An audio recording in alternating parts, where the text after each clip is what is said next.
xin chào tất cả mọi người nhé.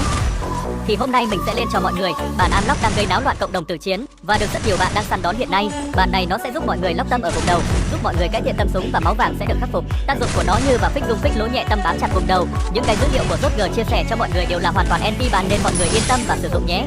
Những cái dữ liệu Free của mình chia sẻ cho mọi người đều là đồ Free chứ không phải bản tiền cài vào là bao phun đỏ như bản tiền được nhé. Thì như mọi người biết đấy, Free thì nó chỉ hỗ trợ nhẹ cho mọi người một phần ở cái tâm súng của mọi người thôi nhé.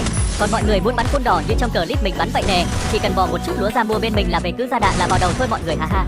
Và khi mọi người mua của bên mình về có vấn đề như là bắn đặc hay là mua về bắn không được phun đỏ như mình nói thì bên mình sẽ hoàn tiền cho mọi người nhé.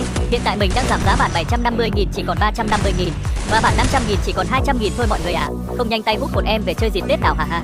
Thì bạn như đầu dường như nắng đã làm má em thêm hồng, lặng ngày bay đã yêu tóc em, trộm nhìn em khẽ cười khiến anh thẹn thùng.